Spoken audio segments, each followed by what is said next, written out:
in which growing maturity rekindles the relationship between one pair of lovers, and self-absorption carries another pair to the brink of death.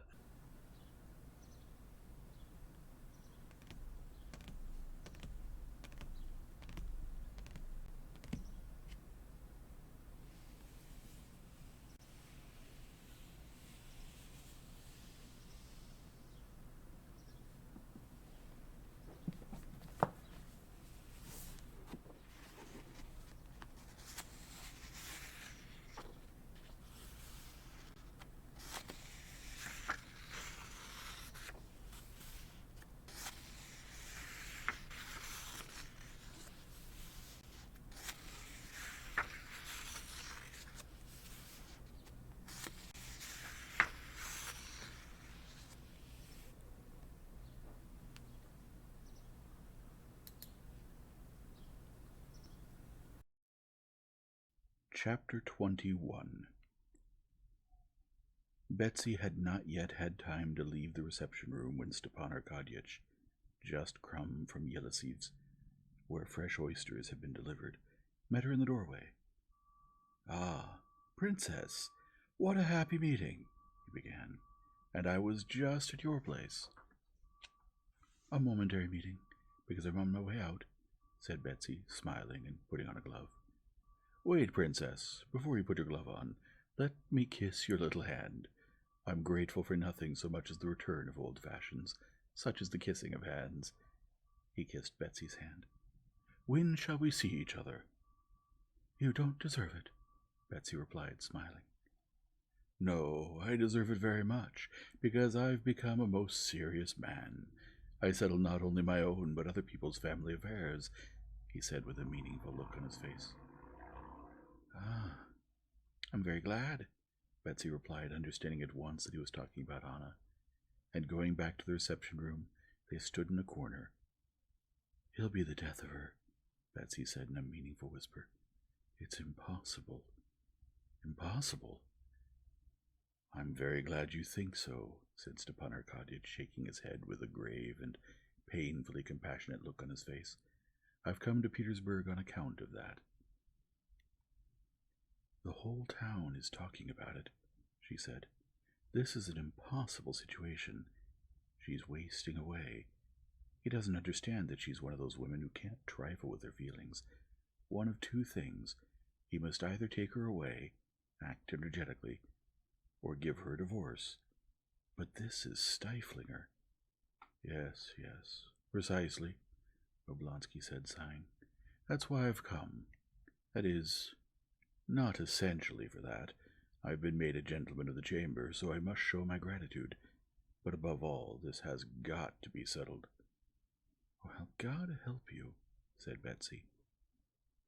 Having seen Princess Betsy to the front hall and kissed her hand above the glove, where the pulse beats, and having told her a heap of such unseemly drivel that she no longer knew whether to laugh or be angry, Stepan Arkadyevich went to his sister.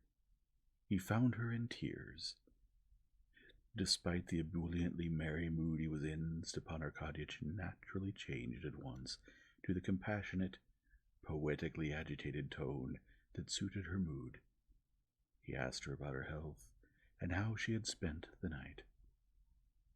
"Very, very badly, and the afternoon, and the morning, and all days past and to come," she said. "I think you're surrendering to dejection.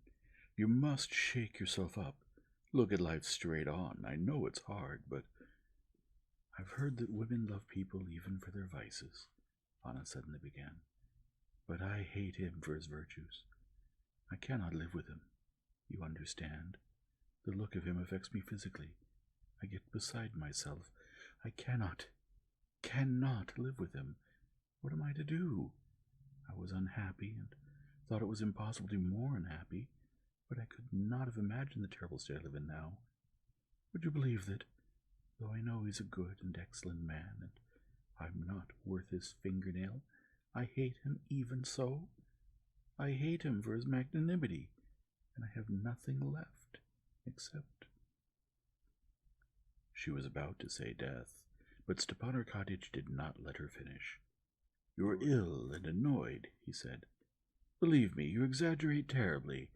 There's nothing so dreadful in it." And Stepan Arkadyevich smiled.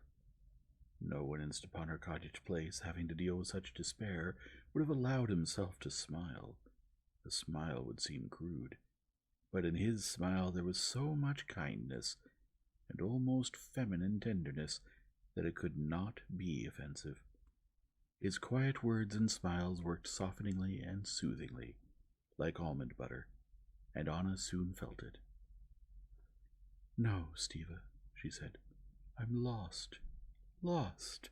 Worse than lost. I'm not lost yet. I can't say it's all ended. On the contrary, I feel that it hasn't ended. I'm like a tightened string that's about to snap. It hasn't ended, and it will end horribly." "Never mind. The string can be gently loosened. There's no situation that has no way out." "I've been thinking. There's only one." Again he understood from her frightened eyes that this one way out, in her opinion, was death, and he did not let her finish. "Not at all," he said. "Excuse me. You can't see your situation as I can see it. Allow me to tell you frankly my opinion." Again he warily smiled his almond butter smile. "I'll begin from the beginning. You married a man 20 years older than yourself. You married without love, or not knowing what love is. That was a mistake, let's assume." "A terrible mistake," said Anna. "But I repeat, it's an accomplished fact. Then you had, let's say, the misfortune to fall in love with someone other than your husband. That is a misfortune, but it's also an accomplished fact, and your husband has accepted and forgiven it." He paused after each sentence, expecting her to object, but she made no reply. "That's so. The question now is, can you go on living with your husband? Do you want that? Does he want it?" "I don't know. I don't know anything." "But you said yourself that you can't stand him." "No, I didn't. I take it back.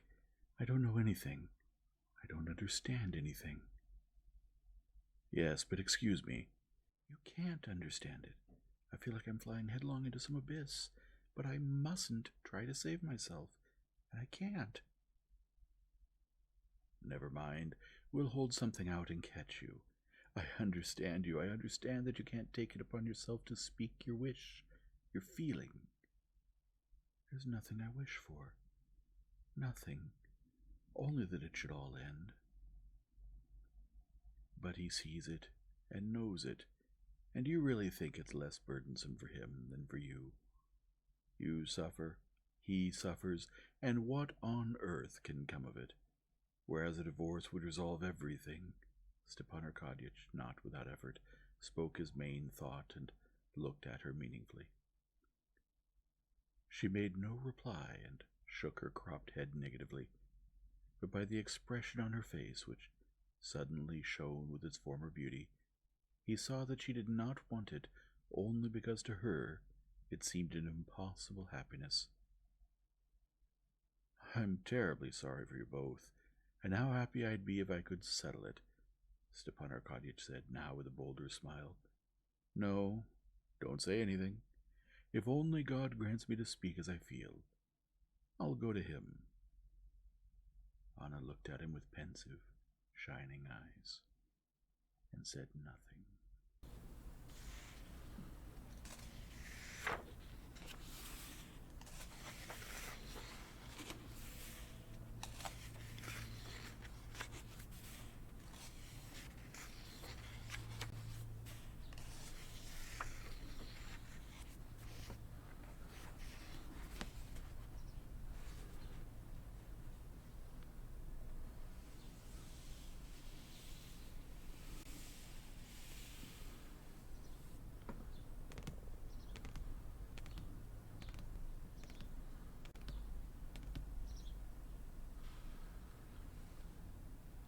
If you enjoy this format, please leave a like and subscribe and return tomorrow for the next chapter.